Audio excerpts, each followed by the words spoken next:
Previously on the LCS.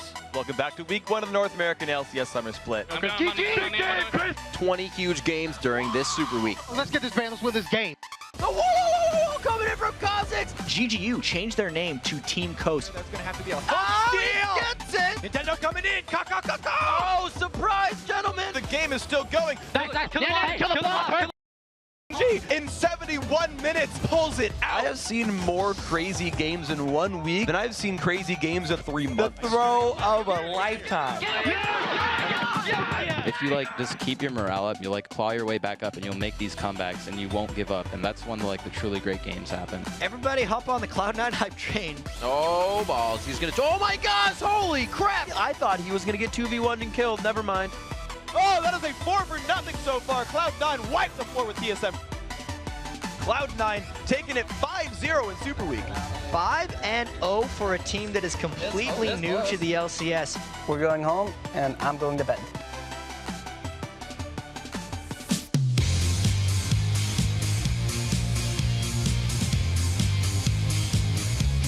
Welcome to week 2 of the North American LCS Summer Split. I'm Rivington Bism III, and making up the second half of this double buffed broadcast is Sam Kobe Hartman Kensler. And today we've got 4 huge games coming your way, starting with the undefeated Cloud9 taking on CounterLogic Gaming. But before we get to the matches, we've got to talk about the epic craziness that went down during the 20-game Super Week 1 of the LCS. Yeah, so last week we had that 71-minute game between CLG and Dignitas, both teams getting over 100,000 gold. And the Spring Split champions, TSM, surrendered twice in the first week. Also, Cloud9 beat TSM, Curse, and Dignitas, the teams that finished 1, 2, and 3 in the Spring Split regular season, to go 5-0 and finish Week 1 at the top of the standings. But Cloud9 wasn't the only LCS rookie team to go undefeated during Week 1. If you were watching all around the world, Team Alternate went 5-0 at DreamHack during the EU LCS's opening week. Yeah, so not only did both of these rookie squads go 5-0, but there's a theme here.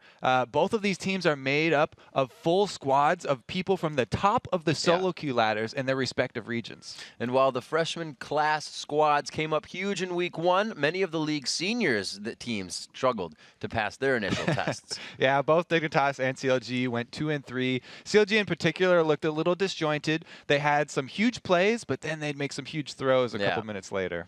But the veteran team that had the most trouble was Cursed. They went 1 and 4 last week and are sitting at the bottom of the standings right now. They had less than a week to prepare with Edward, though, and the communication issues were pretty obvious that that team was having. So we'll have to see, after another week under their belt, has Curse been able to evolve? Right. So after all that Week 1 action, let's take a closer look where the teams stand now. In first place, it's the undefeated Cloud9 at 5-0. Then there's a 3-way tie for second place between Team Coast, TSM, and Vulcan.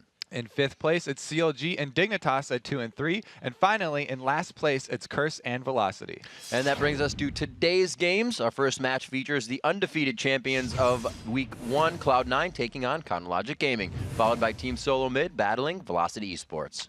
Then it's a couple of rematches from Week 1, Vulcan versus Curse, and Team Coast taking on Dignitas. And as always, you can try and pick the winners of today's matches on lolesports.com. Click on the matches in the upper right, and go to Week 2 and vote away. Then head over to Twitter and let us know which NA LCS team's Week 1 fortune will change and why. We're at LOL Esports. Make sure to use the hashtag LCS, and we could read your answer live on air. Absolutely. So we've got one more bit of info before we get to the games today. The NA LCS will be running off the 3.8 patch, which includes some big changes for that jungle.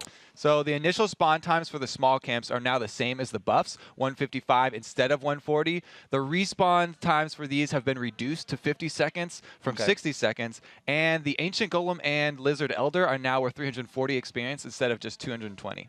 And for those of us who aren't and don't have a degree in the in-game theory, Kobe, how will this all affect the changes today in the games? Well, the teams are going to be putting more emphasis on these early invades and buff control, and junglers will definitely be starting at one of the 4 buffs. Counter jungling the Golem or the Lizard Elder will have an even greater impact on the game because they're worth more experience. And it also means that if laners decide to start with a small camp, then they're going to miss out on a couple minions, and we might be seeing more duo lanes mid. All right. Well, thank you very much for that.